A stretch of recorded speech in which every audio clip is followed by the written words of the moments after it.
Can Middle Path Desperado Golden Justice solo the entire Chimps mode game?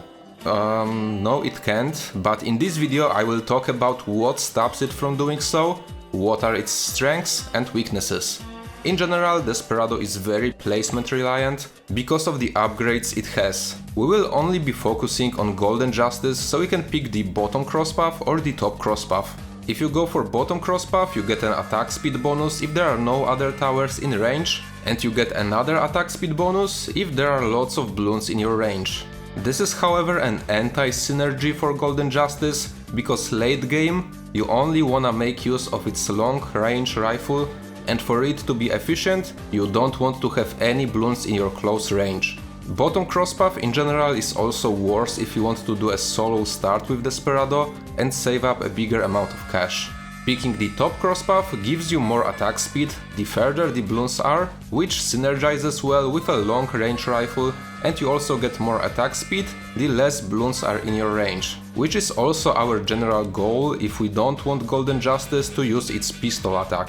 Picking top crosspath is the way to go if you want your Desperado to be the main damage dealer. When trying to get as far as possible with just the Desperado, the best map to do that is Spa Pits. With just 200 Desperado you can save enough cash to buy Churchill. The only other map where you can do that is Scrapyard, but you need a 202 Desperado, so no camo detection, and of course the Crusher does a ton of work to even make it possible. Either way, there is no chance to save up to Deadeye upgrade, so the idea of doing a one tower Chimps run already dies in the early game. But that's where we can change the question to how little support does it need to finish a 2 tower Chimps run. Both of the maps I mentioned are not that great for late game Golden Justice because of the lack of straight lines. A much better choice would be either Cubism, because of the long straight line at the start, or Resort, because of the long line that overlaps several times. Resort is by far the best map you can pick, so that's what we will focus on from now on. In the most ideal spot on Resort, where Desperado can make use of the straight lines the best, you can reach all the way to round 13, which you can't beat as a 200 Desp.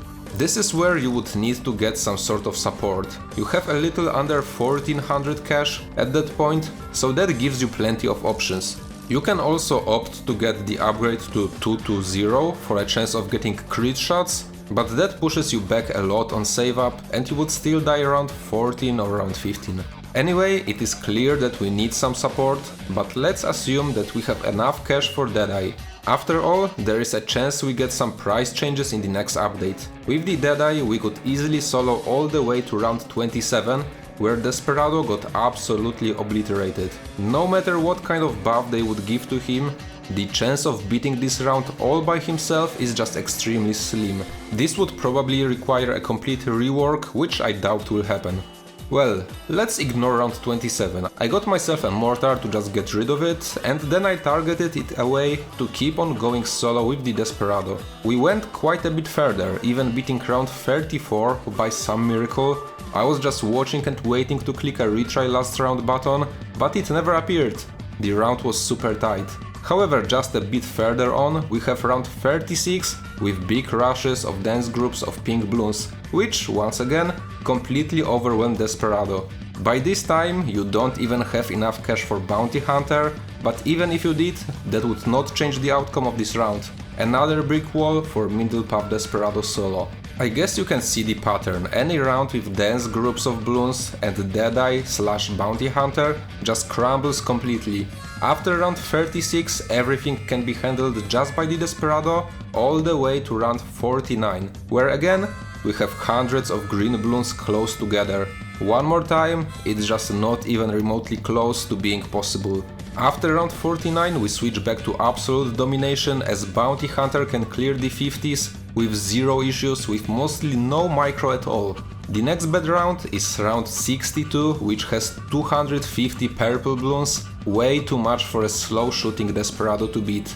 Once again we need some help, which can beat low tier dense Bloons. Right after that we have round 63, which can be soloed by Bounty Hunter, but you need to place it a bit more to the front. This way it has more range to hit the ceramic Bloons and actually beat them all before they leak. Now from my experience I can tell you that if you got past round 63 and you have enough cash to buy Golden Justice before round 70, you have won the game. At this point your other tower does not matter at all, because Golden Justice is just so cracked on this map. All you have to do is keep him on last targeting and use your abilities wisely. If you activate Take Aim on Golden Justice, it will shoot in a great straight lines that can deal with anything that is out there. In the late rounds in 80s and 90s you will need to mix it up a bit with marked to pop ability as well, to mess up with RNG a bit and get better shots. But it really is very simple. There is just one round that probably discourages a lot of people, round 95. Well, on this round you basically have to play a lottery. You must find ability timings that will let Desperado constantly hit crit shots to instantly downgrade the DDTs to ceramics, because if you don't instantly destroy them, they will get into pistol range and make Golden Justice go from S tier on this map to F tier. This is just how placement dependent this tower is. I have done round 95 solo a lot of times, sometimes it took me 5 retries and sometimes 2 hours of retries. It's just extremely lag based. But if you survive it and don't mess up the few rounds after, you can be a proud owner of some extremely rare 2-tower chimps combinations. I myself did a first ever 2-tower chimps combo using Shell Shock Mortar, but also towers such as Bloon Liquefier or Long Life Spike's Spike Factory had been done, which is mind blowing. All you need is a help with few things. First of all, the save up to Deadeye. Later on, something that helps with round 27, 36, 49 and 62. And well, there is one more thing to point out. Quite a bit of combinations die on round 61, because even if Bounty Hunter can solo it, if your other tower creates a regrow farm, you are doomed. So sometimes having just one tower is much better than having 2 of them. Personally, I'm expecting Ninja Kiwi to make this tower a bit cheaper on early tiers, but nerf its power in exchange. Well, for example, I really don't think the infinite pierce on tier 5 rifle shots is really gonna matter anywhere outside of some very rare scenarios, so I think they might put some limit on it. But that's just a speculation from me. I hope you enjoyed the video, make sure to subscribe, and if you are still watching, leave a comment saying that Wizard Lord Phoenix sucks. Have a great day, goodbye!